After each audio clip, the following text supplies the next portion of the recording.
Subscribe करो पहले। हाँ जल्दी करो, मुझे पता है कि आप लोग नहीं करते, वीडियो देखते हो लेकिन सब्सक्राइब नहीं करते। लाल कलर का बटन नहीं से दबाओ, जल्दी दबाओ, जल्दी दबाओ, फिर मैं शुरू करूँ। दबा दो जल्दी, दबा दिया, घंटी भी दबा देना, ठीक है। गरीब काली सहेली के लिए दो अमीर सहेलियां लाई महंगा लहंगा। यार पल्लवी, ये आंचल कहाँ रह गई? अभी तक आई नहीं। यार हम उसका इंतजार करने के सिवा और कर भी क्या सकते हैं? बिकॉज अब उसके पास फोन भी तो नहीं कि हम एटलीस्ट उससे कॉल कर ले। पल्लवी और लावण्या बैंकेट हॉल में अपनी सहेली आंचल के आने का इंतजार कर रही होती है। तभी अचानक एक पुराना सा सूट पहने हुए आंचल वहां आती है। आंचल कहाँ रह गई थी तू? इतनी देर क्यों लगा दी? और तूने सूट क्यों पहना हुआ है? हमने डिसाइड किया था ना कि हम तीनों लहंगा पहनेंगे। मगर पल्लवी, मेरे पास लहंगा नहीं था। जो था बस यही था। शायद लहंगा पहनना मुझ काली बदकिस्मत की किस्मत में नहीं। ऐसा कहते हुए आंचल की आंखें नम हो जाती है। तभी लावण्या कहती है, किसने कहा हमारी सहेली सुंदर नहीं? तू इस सूट में बहुत सुंदर लग रही है। चल शादी एंजॉय करते हैं। आफ्टर ऑल हमारे कॉलेज के हिटलर की शादी जो हो रही है। लावण्या, पल्लवी और आंचल बचपन की सहेलियां हैं। आंचल का रंग बहुत ही काला है, वो एक गरीब माँ की बेटी है। वहीं लावण्या और पल्लवी बहुत ही सुंदर और अमीर घर से हैं। मगर उनकी अमीरी कभी भी उनकी दोस्ती के बीच में नहीं आई। तीनों सहेलियां ढेर सारे फूल लेकर मंडप में आकर दूल्हा दुल्हन के फेरे देखते हुए उन पर फूल डालने लगती है। तभी लावण्या कहती है, यार ये चश्मे बदबू तो शादी के लहंगे में कहर ढा रही है। जब हम तीनों की शादी होगी तो हम भी इतनी सुंदर लगेंगे। हाँ मगर हम तीनों सहेलियों में सबसे सुंदर तो शादी के लहंगे में हमारी आंचल ही लगेगी, है ना आंचल?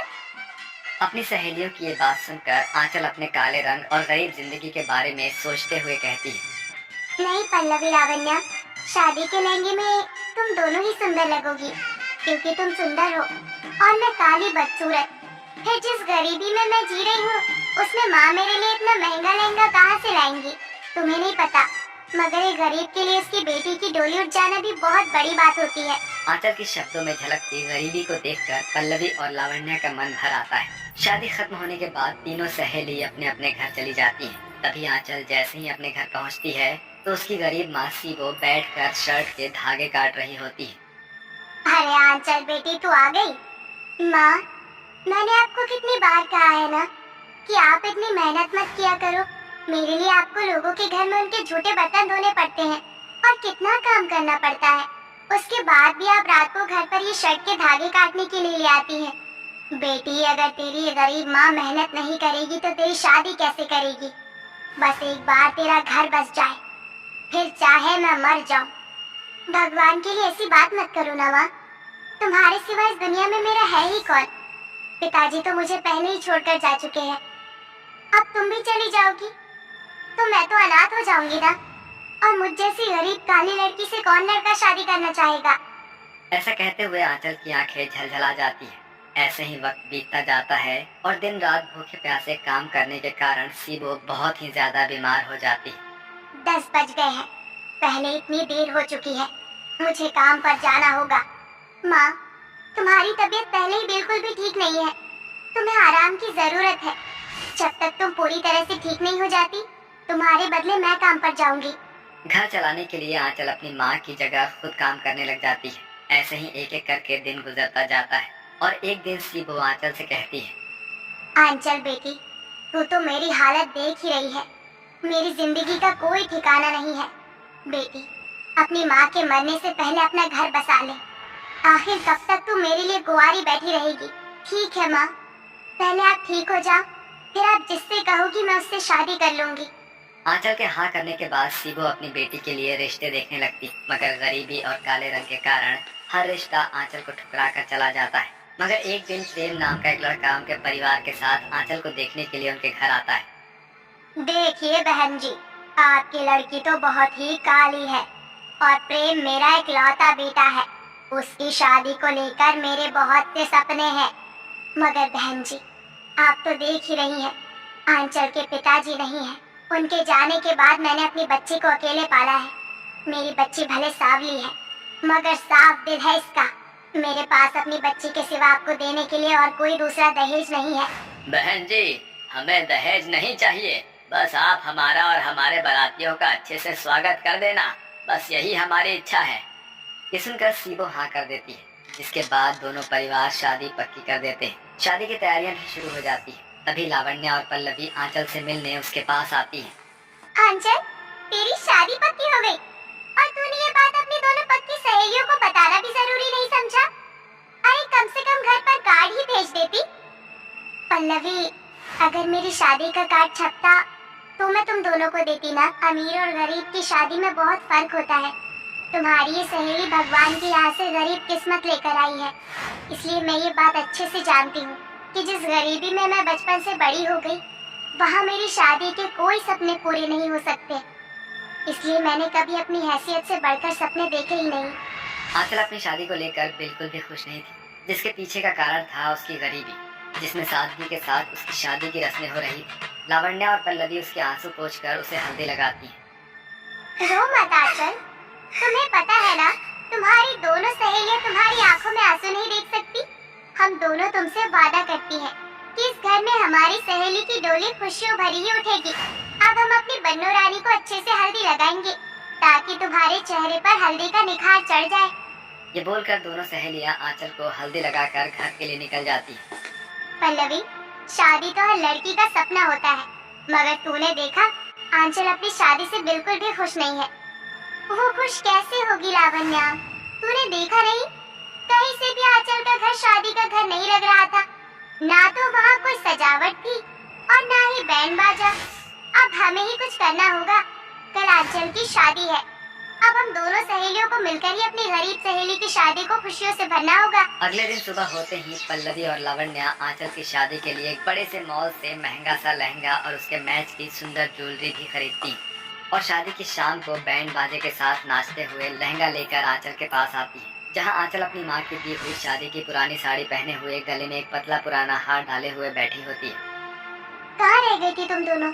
मैं कब से तुम्हारा इंतजार कर रही थी। अरे अब हम आ गई है ना। ये लो, तुम्हारी दोनों सहेलियों की तरफ से तुम्हारी शादी का तोहफा। मगर इसमें क्या है, खुद ही खोल कर देख लो। जैसे ही आंचल लहंगे का बॉक्स खोलती है, उसमें महंगा सा लहंगा देखकर उसकी आंखों में खुशी के आंसू भर आते हैं और पल्लवी कहती है, आंचल, तुम्हें ये लहंगा पसंद तो आया ना?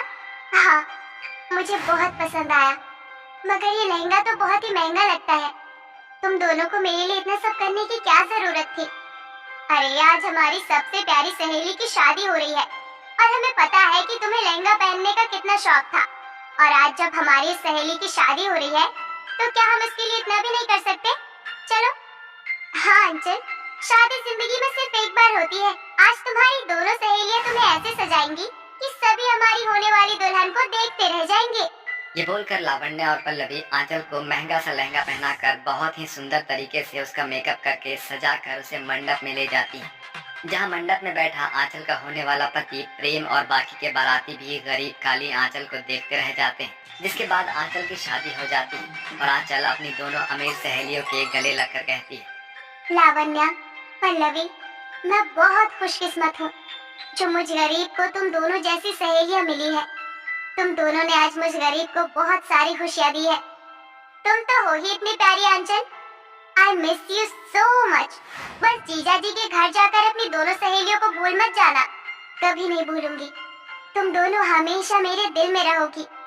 दोनों अमीर सहेलियां अपनी गरीब काली सहेली को खुशियों भरी विदाई देती है और लावण्य और पल्लवी का दिया हुआ शादी का महंगा लहंगा गरीब आंचल की जिंदगी के लिए उसकी दोस्ती की खूबसूरत निशानी बनकर आज भी उसके पास है। ममता एक विधवा औरत होती है। अपने पति की मौत के बाद ममता को अपना पेट पालने के लिए काम करना पड़ता है। ममता ज्यादा पढ़ी लिखी नहीं होती है, जिस वजह से उसे कोई भी अच्छा काम नहीं मिलता। अपना पेट पालने के लिए मजबूरन ममता को कचरा चुनने का काम करना पड़ता है। ऐसे ही एक दिन ममता कचरा चुन रही थी कि तभी एक बड़ी सी गाड़ी आती है। उस गाड़ी में बैठे हुए लोग एक मासूम सी बच्ची को कचरे में फेंक कर वहाँ से चले जाते हैं। ये सब देखकर ममता उस कचरे में से उस बच्ची को उठाती है। हे भगवान, कैसे लोग हैं? बच्चा तो पैदा कर लिया, लेकिन पालने की हैसियत नहीं है। अगर पालना ही नहीं होता तो बच्चे पैदा ही क्यों करते हो? दिल में जरा भी ममता नहीं है। कैसे इस मासूम सी जान को कचरे में फेंक दिया? ये भी नहीं सोचा कि इसके बाद इसका होगा क्या। लेकिन अब मैं इस बच्चे का क्या करूंगी? लगता है भगवान, ये तेरा ही इशारा है। मैं तो अपने जीवन में बिल्कुल अकेली थी। तूने मेरे जीवन में इस बच्ची को भेजकर मेरे जीवन का अकेलापन दूर कर दिया। अब मैं इसे पाल पोस कर बड़ा करूंगी। इतना कहकर ममता उस बच्ची को अपने छोटे से घर में ले आती है और उसे पालना पोसना शुरू कर देती है। ममता उस बच्चे का नाम अनु रखती है और उसे बिल्कुल अपनी बेटी की तरह प्यार देती है। ऐसे ही समय बीतता रहता है और अनु अब 5 साल की हो जाती है। माँ मुझे स्कूल जाना है। सारे बच्चे स्कूल जाते हैं, पढ़ाई करते हैं, खेलते हैं। मुझे भी उनकी तरह ही स्कूल जाना है। अनु ठीक कह रही है। अब इसकी उम्र स्कूल जाने की हो गई है। अब मुझे स्कूल में इसका दाखिला करवाना होगा, लेकिन मेरे पास तो इतने पैसे नहीं है कि मैं इसका दाखिला करवा सकूं। अब मैं क्या करूं? हाँ, याद आया, मेरे पास एक सोने का कंगन रखा हुआ है जो इन्होंने मुझे मेरी मुंह दिखाई पर दिया था। मैं इसे बेच देती हूँ। जो पैसे आएंगे उनसे मैं अनु का स्कूल में दाखिला करवा दूंगी। ममता जल्दी से उस कंगन को लेकर जाकर सुनार की दुकान पर बेच देती है। कंगन को बेचने पर जो भी पैसे ममता को मिलते हैं वो उन पैसों से अनु का स्कूल में एडमिशन करा देती है और उसके पढ़ने लिखने की सारी चीजें ले आती है। अब ममता एक ढाबे पर काम करने लग जाती है और दिन रात मेहनत करके पैसे जोड़कर अनु को पढ़ाती है। अनु जिस स्कूल में पढ़ती थी उस स्कूल में रिया नाम की एक लड़की होती है। रिया एक बहुत अमीर परिवार से होती है और रिया और अनु स्कूल में बहुत अच्छे दोस्त बन जाते हैं। दोनों साथ में ही खेलते हैं, पढ़ाई करते हैं और मस्ती करते हैं। धीरे धीरे इनकी दोस्ती बढ़ने लगती है और साथ ही साथ इनकी उम्र, अब ये दोनों सहेलियां बड़ी हो जाती हैं। अनु, आज हमारी दोस्ती को इतने साल हो गए हैं, लेकिन आज भी हम साथ में हैं। मुझसे वादा करो हम हमेशा ऐसे ही साथ रहेंगे और हमें कोई भी चीज, कोई भी प्रॉब्लम हो तो एक दूसरे को जरूर बतानी है, चाहे हम एक दूसरे से दूर ही क्यों ना हो। हाँ रिया, लेकिन तुम ये दूर जाने वाली बात क्यों कह रही हो? तुम क्या कहीं जा रही हो? हाँ अनु, मेरे डैड मुझे आगे की पढ़ाई के लिए शहर भेज रही है, इसीलिए मैं 2 दिन के बाद शहर जा रही हूँ। लेकिन मैं तुमसे वादा करती हूँ, जैसे ही मेरी पढ़ाई पूरी होगी वैसे ही मैं सबसे पहले तुमसे मिलने आऊंगी। जब तक तुम अपना ख्याल रखना। ये तो बहुत अच्छी बात है कि तुम आगे की पढ़ाई के लिए शहर जा रही हो। ऑल द बेस्ट रिया, अच्छे से पढ़ाई करना और अपना ख्याल रखना। दोनों ही सहेलियां बहुत खुश होती हैं, लेकिन दोनों को एक दूसरे से बिछड़ने का गम भी होता है। 2 दिन बाद रिया अपने आगे की पढ़ाई के लिए शहर चली जाती है। अनु बेटा, मैंने तेरे लिए एक रिश्ता देखा है। घर परिवार बहुत अच्छा है। अगर तू कहे तो मैं रिश्ते के लिए हाँ कर दूं। जैसा आप कहे माँ। अपनी बेटी का हाँ में जवाब सुनकर ममता बहुत खुश हो जाती है और रिश्ते के लिए हाँ कर देती है। देखते ही देखते कुछ ही समय में अनु की शादी हो जाती है। शादी के शुरुआती दिन तो बहुत ही अच्छे और खुशनुमा गुजरते हैं, लेकिन एक दिन, विजय बेटे, ये तुझे क्या हुआ और ये सारी चोट तुझे कैसे लग गई? आप ठीक तो हो ना? और आपके हाथ में ये प्लास्टर कैसा है? क्या हुआ आपके साथ? माँ, अनु, मैं काम करके वापस घर लौट रहा था कि तभी एक गाड़ी वाले से मेरा एक्सीडेंट हो जाता है। ये सारी चोट मुझे उसी एक्सीडेंट में लगी है।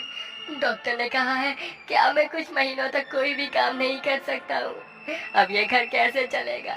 बाबूजी की भी अब उम्र हो गई है। घर की सारी जिम्मेदारी मेरे कंधों पर है। अब मैं क्या करूँगा? आप रोइए मत, भगवान सब कुछ ठीक करेंगे।